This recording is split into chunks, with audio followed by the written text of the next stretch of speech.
Bonjour à tous, j'espère que vous allez excellemment bien. Aujourd'hui, on se retrouve encore pour faire le bilan de la saison 2019 de Formule 1. Après avoir fait toutes les équipes équipées d'un moteur Ferrari, nous continuons avec une équipe équipée d'un moteur Renault. On passe à McLaren Renault.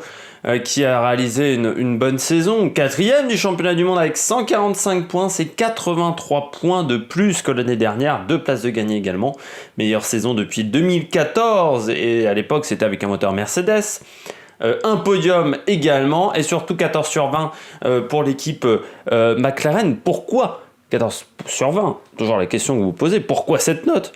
Eh bien tout simplement parce que McLaren est en fin de retour, parce qu'une voiture bien conçue, c'est pas une voiture qui est très originale. La voiture de chez McLaren, c'est-à-dire qu'elle est assez basique dans son aileron avant. Il n'y a pas de pièces véritablement spectaculaires, de pièces très différentes de ce que fait la concurrence. Mais c'est ce qui permet à une équipe qui est en reconstruction de revenir au top. Je considère également que André Seidl, le manager, le directeur de l'équipe, fait un bon travail au niveau de l'organisation du team. C'est-à-dire que le team est très très bien organisé et c'était pas le cas les années précédentes. On sentait qu'on faisait tout pour Alonso et pas toujours du bon travail forcément pour Van Dorn. Et surtout, on sentait que l'organisation, à l'époque de Zak Brown ou d'autres, surtout quand c'était Gilles de Ferrand, c'était vraiment pas top. Là, avec Seidl, c'est vraiment du bon travail. Alors, maintenant, la question est de savoir, est-ce que le fait que la voiture ait bien fonctionné, c'est dû au travail d'Alonso et Van Dorn l'année dernière ou dû au travail de Sainz et Norris? Ça, c'est une question que nous pouvons nous poser. Il y a aussi eu peu d'erreurs dans cette équipe, même s'il y a beaucoup d'abandon. Je trouve que pour un duo de pilotes qui n'était pas forcément... Moi, j'étais pas forcément convaincu par Sainz et Norris. Je disais... Sainz, pour moi, avait jamais prouvé énormément de choses, que ça soit chez Toro Rosso ou chez Renault. Norris, l'année dernière, il avait quand même pas remporté le titre de F2 en se ratant un petit peu sur certains meetings. Je m'étais dit... Est-ce que c'est vraiment le meilleur duo de pilotes pour renaître, pour faire la révolution qu'on attendait chez McLaren depuis l'arrivée de Honda en 2015?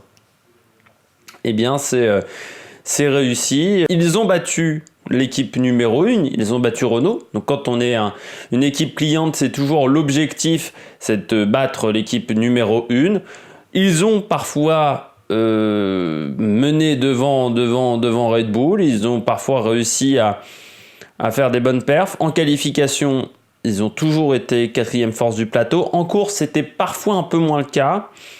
Norris, bonne première saison. Sainz, il s'est enfin révélé pour moi. Sainz, faut savoir que c'est pas le meilleur pilote du monde, donc il s'est enfin révélé, parce que même chez les jeunes, il a, je crois, aucun titre en catégorie junior, donc ce qui veut dire que c'était pas forcément le meilleur, mais je trouve qu'ensemble, les deux pilotes McLaren ont fait vraiment une très très bonne saison, et ça se confirme au niveau statistique, plus 83 points, c'est pas anodin pour une équipe comme ça de milieu de tableau. Donc vraiment une bonne saison pour McLaren. On passe au duel en qualification. Sainz devancé par Norris 10-11. En rappelant que Sainz a eu un problème en Q1 au Brésil, donc ça aurait pu faire pencher la balance de l'autre côté. L'écart moyen, donc j'ai enlevé le Brésil, l'Autriche également, parce qu'il y avait un écart de 5 secondes 8, je me dis que sinon ça va faire fausser un petit peu mes statistiques en termes d'écart. Et à la fin, ça nous donne 34 millièmes pour Norris, donc c'est un écart qui est plutôt assez réduit, c'est moins que chez... Ferrari, par exemple, entre Vettel et Leclerc, donc ça montre que Sainz n'a pas été mangé tout cru par Norris, qu'il faut relativiser cela, même si Norris a fait une très bonne saison quand même, parce que battre son équipier lors d'une première saison, lors d'une saison de débutant, un équipier qui n'est dans son cas, on est à 5 ou 6 saisons de F1. C'est plutôt une belle performance. En course, par contre, c'est l'inverse. Sainz qui gagne 13-8 face à Norris parce que Norris parfois un peu moins bon et surtout Carlos Sainz très bon dimanche. On va commencer donc par Carlos Sainz. Carlos Sainz c'est 6e avec 96 points, 4 places de gagné et 43 points par rapport à la saison précédente qui était chez Renault. Un podium, il faut le rappeler, c'était du côté du Brésil. 4 top 5 également, 4 abandons aussi. Et pour moi, un 15 sur 20.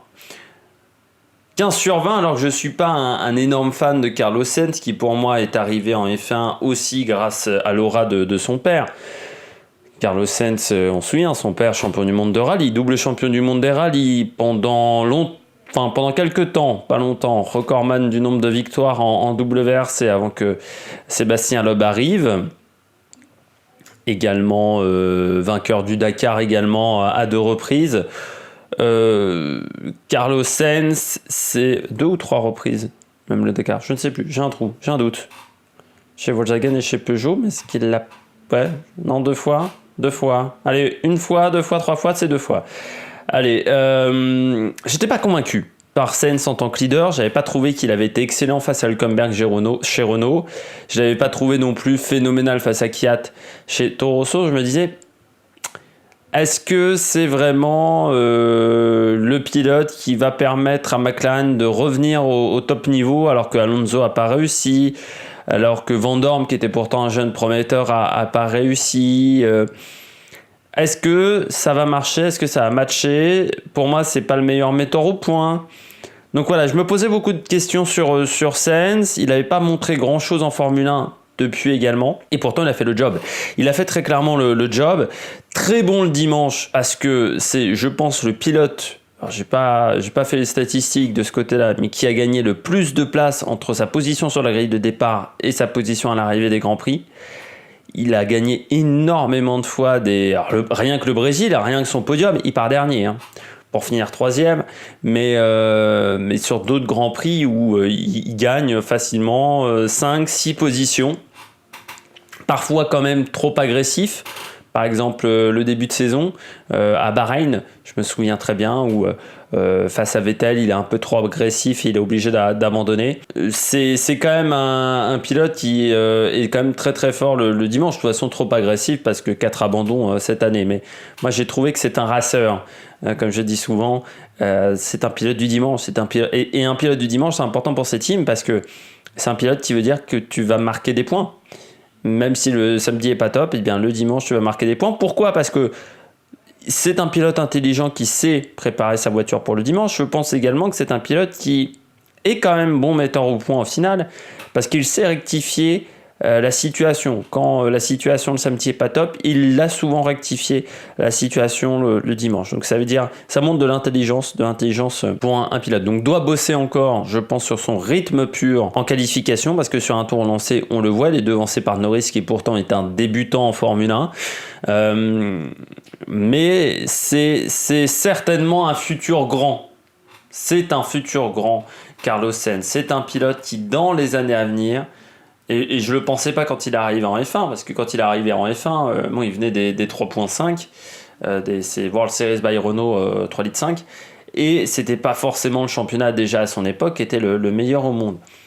Mais il montre enfin son potentiel. Pour moi, c'est un futur grand, parce que quand on est capable de faire des courses qu'il a réalisées le dimanche, c'est-à-dire qu'avec une voiture vraiment top, on est capable de remonter également des positions si on est 5e ou 6e sur la grille. C'était un peu ce que faisait Niki Lauda. Alors, Niki Lauda, je crois que sa dernière pole position, c'est en 77, un truc comme ça. Mais déjà, après son accident au Nürburgring, il prend beaucoup moins de risques sur un tour. Par contre, en course, c'était une machine de guerre. C'est-à-dire, quand il est champion du monde, il ne réalise aucune pole position. Son dernier titre de champion du monde, il n'y a aucune pole position. Et je crois qu'il part régulièrement au-delà de la 6e ou 7e place. Et pourtant, il remonte. Alors, vous me disiez, c'est à l'époque qu'on pouvait suivre. Mais le faire pour Carlos Sainz, c'est encore plus impressionnant parce qu'il le fait alors qu'aujourd'hui, en Formule 1, on n'arrive plus à suivre. Donc voilà, grande année cette saison. 19e quand même en nombre de kilomètres, c'est dû aux abandons. Il n'a pas été aidé par le moteur Renault, par exemple, en Australie. Pour ceux qui se souviennent qu'il avait pété des bielles. Et il a été par plusieurs fois pénalisé sur la grille de départ. Mais je trouve grande année de Carlos Sainz et qu'il continue comme ça. Lando Norris, deuxième pilote McLaren. Débutant, il faut s'en rappeler, 11e avec 49 points au championnat. C'est pas le meilleur débutant. Albon est devant lui au classement. 11 top 10 mais 0 top 5, 14 fois en Q3, donc c'est mieux que son équipier. 6 abandons également, ça c'est pas top. Bonne saison quand même, et 14 sur 20, c'est la note. Bonne saison, beaucoup de potentiel, très rapide en qualification. Alors sur un tour, il est capable de faire des tours un petit peu de génie. Mais ça, je n'étais pas inquiet pour lui, parce qu'en F2, c'était déjà un peu sa spécialité, il était très rapide. Très rapide. Parfois, il est quand même beaucoup trop agressif. Alors, il n'a pas été aidé non plus par le moteur Renault, parce que, par exemple, le problème qu'il a eu à Spa, où il allait prendre des gros points.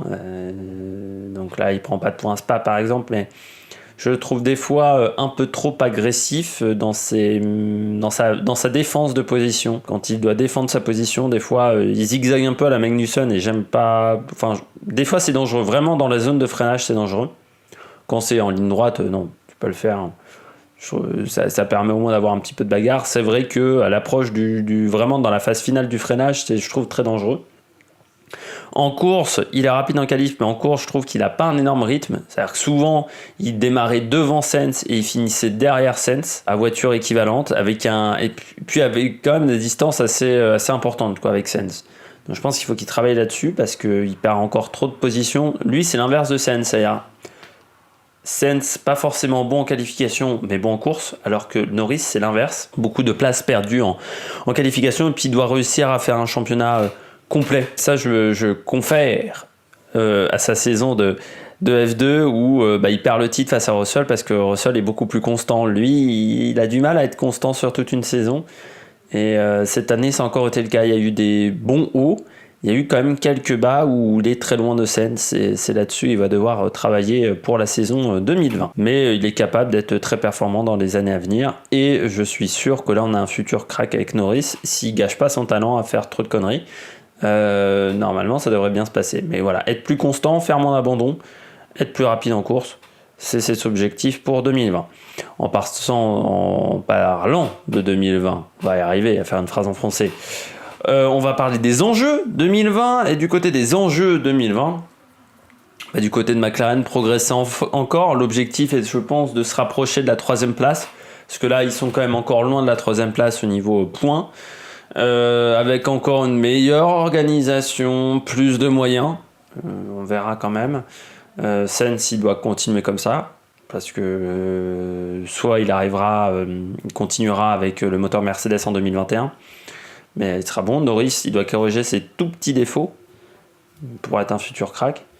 Et puis 2021, c'est la saison avec le moteur Mercedes, donc peut-être ça sera quand même plus difficile, parce que Renault, je pense, va pas faire 2 saisons comme ça. Puis surtout, est-ce qu'ils ont les informations sur le bloc Renault alors qu'ils vont passer chez Mercedes? Voilà, il y aura des interrogations là-dessus, mais 2020 va être une saison quand même où ils peuvent réaliser encore une belle 4e place, je pense. Et c'est ma boule de cristal, là, je fais un petit peu ma boule de cristal, et de toute façon, je leur souhaite, parce que ça faisait un peu du mal de voir McLaren être très très loin au championnat, comme l'est aujourd'hui Williams, des équipes qui sont emblématiques de la Formule 1. Eh bien, j'espère que vous avez aimé cette vidéo. N'hésitez pas à mettre un pouce bleu si vous êtes fan de Lando Norris, de Carlos Sainz. Si vous êtes le père de Carlos Sainz Junior, Carlos, si tu nous écoutes, n'hésitez pas à vous abonner si vous appelez Carlos Sainz.